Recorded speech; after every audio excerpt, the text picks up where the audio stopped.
వల్ల నమస్తే తెలంగాణలో అంటే ఒక మహిళ ఒక ఈ మిస్ వరల్డ్లో పాల్గొన్నటువంటి ఒక మహిళకు చెంపుతో కాళ్ళు కడుతున్నట్టు కనపడతా ఉంది.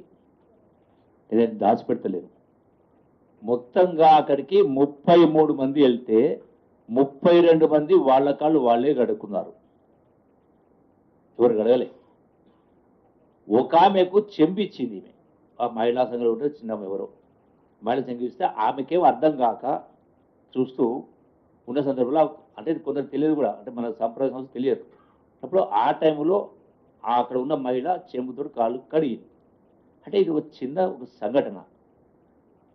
ఇదేదో మొత్తం టోటల్గా తెలంగాణ సంస్కృతిని మొత్తం తాకట్టు పెట్టిండ్రు, కాళ్ళు కడిగిండ్రు అనేటువంటి మాట మాట్లాడితే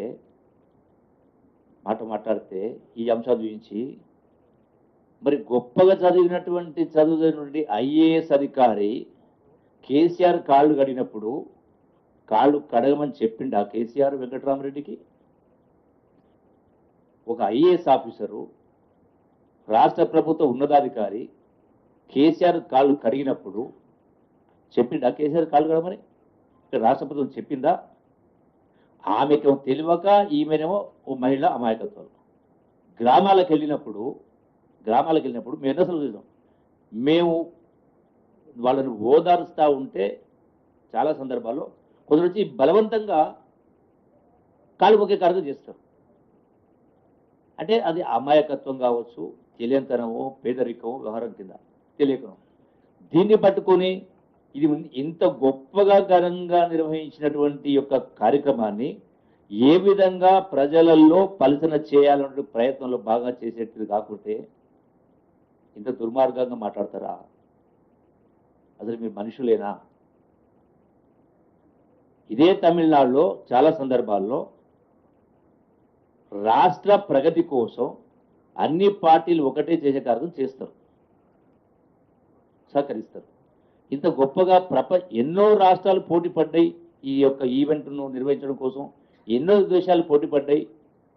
అటువంటిది మన రాష్ట్రానికి వచ్చినప్పుడు ఎందుకోసం? ఇది తెలంగాణ టూరిజం ప్రమోషన్ కోసం, తెలంగాణ టూరిజం ప్రమోషన్ కోసం చేసే కార్యక్రమం.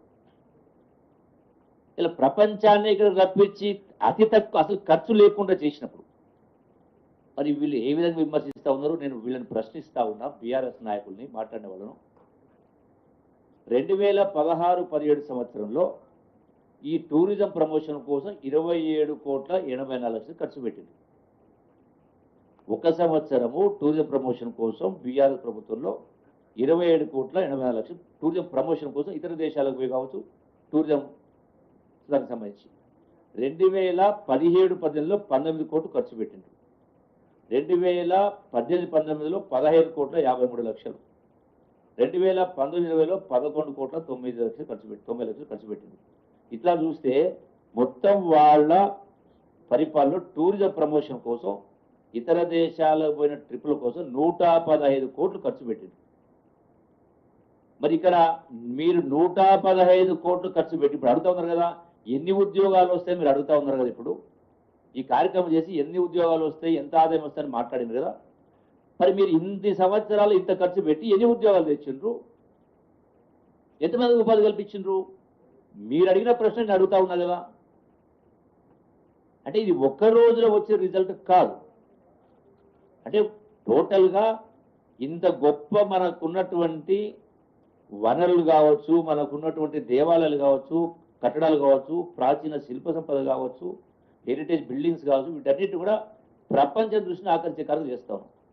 నిన్న గవర్నర్ గారి దగ్గర వారు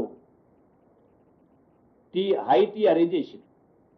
అక్కడ ఏదైతే 7 ఖండాల వాళ్ళు, కాంటినెంట్స్ వాళ్ళు అందులో పాల్గొన్నారు. వాళ్ళు చెప్పేది అక్కడ వాళ్ళకేమైతే ఆ సోషల్ మీడియా ఏంటది, ఇన్స్టాగ్రామ్లో పోస్ట్ చేస్తే వాళ్ళ దేశాల నుంచి వందల రెస్పాన్స్ వస్తూ, అరే ఇంత బాగున్నాయా, మేము కూడా చూస్తాం అనే కింద వాళ్ళకు వస్తుంటే రెస్పాన్స్. ప్రపంచ మీడియా మొత్తం ఇక్కడికి వచ్చింది కదా. ఇక్కడ మనం ఒకటి కాదు, రెండవది మన కల్చర్తో పాటుగా ఈ యొక్క ఏర్పాటు చేయడం వల్ల వాళ్ళకి ఏమేమి చూపించినాం అంటే, ఎవరైతే పేదవాళ్ళు చిన్న చిన్న పనులు చేసుకుంటారు, సపోజ్ హ్యాండీక్రాఫ్ట్స్, చిన్నవాళ్ళే కదా వాళ్ళు, రోజు వాళ్ళ యొక్క జీవన భృతి కోసం 100 రూపాయలు 500 సంపాదించుకునేవాళ్ళు, వాళ్ళు తయారు చేసినటువంటి ఈ బిద్రీ వర్క్స్ కావచ్చు, సిల్వర్ ఫిలిగ్రీ కావచ్చు, పోచంపల్లి హ్యాండ్లూమ్స్ కావచ్చు, గద్వాల్ శారీస్ కావచ్చు, నారాయణపేట శారీస్ కావచ్చు, గొల్లవాళ్ళ శారీస్ కావచ్చు, అగ్గిపెట్టెలు పట్టేటువంటి శారీస్, దానిలో అంటే ఇవన్నిటిని కూడా, అట్లాగే చేరియాల్ పెయింట్స్ కావచ్చు, పాటరీ కావచ్చు, వీటన్నిటిని తీసుకుపోవడం వలన వాటిని పబ్లిసిటీ అయ్యి వాళ్ళ వస్తువులకు గిరాకీ డిమాండ్ క్రియేట్ కావడం జరిగింది. ఆ వచ్చిన వాళ్ళు కొందరు వాళ్ళు కొనడమే కాకుండా ₹1 వాళ్ళ ఖర్చు కాకుండా వాళ్ళ వస్తువుల్ని, వాళ్ళ ఉత్పత్తుల్ని మార్కెటింగ్ రాష్ట్ర ప్రభుత్వం ఈ ఈవెంట్ ద్వారా మార్కెటింగ్ చేసే ప్రయత్నం చేసినాం. అంటే అట్లనే ఈ రోజున మనకు సంబంధించినటువంటి ఆహారానికి సంబంధించి అంటే hotel industry promotion, Hyderabad biryani కావచ్చు, రకరకాల క్యూజిన్, అంటే వాటన్నిటి కూడా రుసులు చూసి ఒక వాళ్ళ సంతోషాన్ని వ్యక్తం చేయడం జరిగింది. సో అది కూడా మార్కెటింగ్, ఇవన్నీ కూడా ప్రచారం జరుగుతూ ఉంది. సో వాళ్ళకు కూడా అది అట్లనే ఏఐజీ హాస్పిటల్ తీసుకోవడం జరిగింది. ఆ యొక్క వచ్చిన పార్టిసిపేట్స్ ఏఐజీ హాస్పిటల్ పోయిన తర్వాత అక్కడ మెడికల్ టూరిజం కోసం ఆఫ్రికాకి వెళ్ళి వస్తూ ఉంటారు పేషెంట్స్. అంటే రాష్ట్ర ప్రభుత్వానికి, దేశానికి ఆదాయం వస్తూ ఉంది. వీళ్ళు చూసిన తర్వాత వాళ్ళు అక్కడ ఉన్నటువంటి టెక్నాలజీ చూసి అబ్బురపడ్డారు. ఆఫ్రికాస్ కూడా చాలా మంది పార్టిసిపెంట్స్ ఉన్నారు అందులో. సో దీని ద్వారా వాళ్ళు వాళ్ళ దేశాలకు పోయినప్పుడు మెడికల్ టూరిజం కోసం ఈ ఈవెంట్ కూడా పనికొస్తా ఉంది. అంటే మరి ఇంత గొప్ప ఇన్ని రకాల